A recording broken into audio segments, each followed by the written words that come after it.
मकर राशी जानेवारी 2026.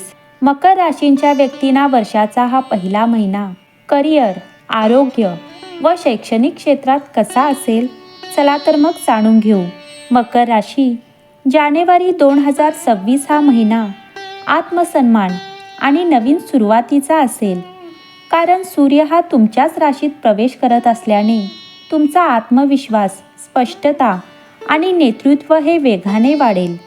अनेक ग्रहांच्या पाठिंब्यामुळे तुम्हाला तुमच्या ध्येयाचे पूर्ण मूल्यांकन करण्यास, जबाबदारी घेण्यास व कसोटीने पुढे जाण्यास मदत होईल.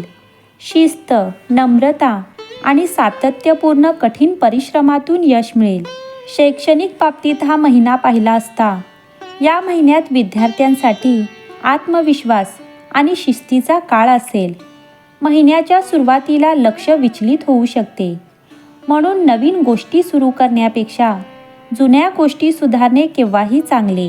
14 जानेवारी नंतर सूर्य हा मकर राशीत प्रवेश करेल, ज्यामुळे एकाग्रता, स्मरणशक्ती आणि कठोर परिश्रम वाढतील. 16 जानेवारी नंतर बुध ग्रह हा विश्लेषणात्मक अभ्यासात मदत करेल. गुरु वक्र असल्याने पूर्वी शिकलेल्या कौशल्यांना सुधारणे फायदेशीर ठरेल. शनी कधीकधी स्वतःबद्दल शंका निर्माण करू शकतो, परंतु सातत्यपूर्ण कठीण परिश्रम केल्याने चांगले परिणामही मिळतील. ही राशी नियमित आणि पद्धतशीर अभ्यास करण्याची शिफारस करते.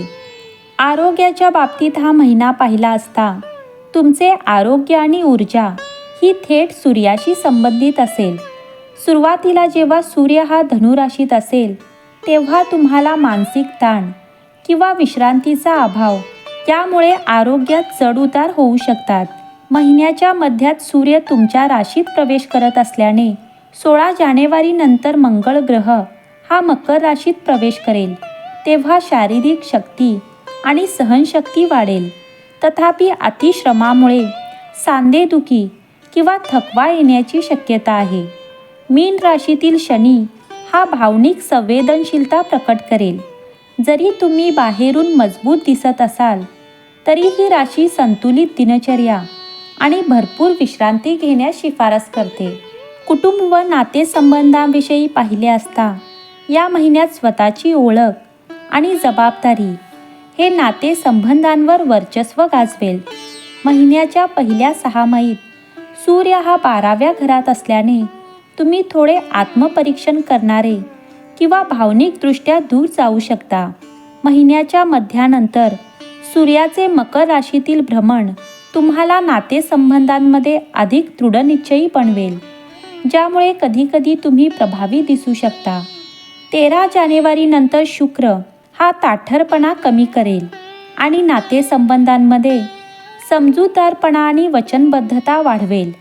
सिंह राशीतील केतू तुम्हाला अहंकार सोडून देण्यास आणि नियंत्रण ठेवण्यास शिकवेल, ज्यामुळे तुमचे कुटुंबातील आणि प्रेम संबंधातील नाते हे मजबूत होईल. करिअरच्या बाबतीत हा महिना पाहिला असता मकर राशीच्या लोकांसाठी हा वर्षातील सर्वात महत्त्वाच्या महिन्यांपैकी एक असेल. तुमच्या राशीतील सूर्य हा तुमचा आत्मविश्वास, ओळख आणि स्वाभिमान हा वेगाने वाढवेल. महिन्याच्या मध्यात तुमच्या राशीत मंगळ, शुक्र आणि बुध ग्रह असल्याने हा महिना आणखी शक्तिशाली होईल. हा काळ तुमच्यासाठी आत्मपरीक्षण करण्याचा, जुन्या गोष्टी पूर्ण करण्याचा आणि आतून तयारी करण्याचा असेल. तुमच्या राशीतील सूर्य हा आत्मविकासासाठी एक प्रमुख शक्ती असेल. इतर ग्रहांचे स्थान, महत्त्वाकांक्षा आणि दीर्घकालीन नियोजनाला देखील बळकटी देईल. म्हणूनच हा महिना नवीन सुरुवात करण्यासाठी एक विशेष काळ असेल. या महिन्यात तुम्हाला कामाच्या ठिकाणी शांतपणे पुढे जाण्याचा अनुभव येईल. जर तुमच्याकडे मोठे काम असेल तर सर्व काही काळजीपूर्वक तपासा, घाई करू नका. तुमचे वरिष्ठ हे तुमचे कठोर परिश्रम पाहत आहेत. जर तुम्हाला प्रशंसा मिळाली तर शांत रहा आणि हसतमुखाने ते स्वीकारा. नवीन ऑफर किंवा करारात घाई करू नका. आपल्या टीमसोबत काम करणे हे एकटे सर्व काही करण्यापेक्षा चांगले आहे. यामुळे महिन्याच्या अखेरीस तुम्हाला आदर आणि संधी दोन्ही मिळतील.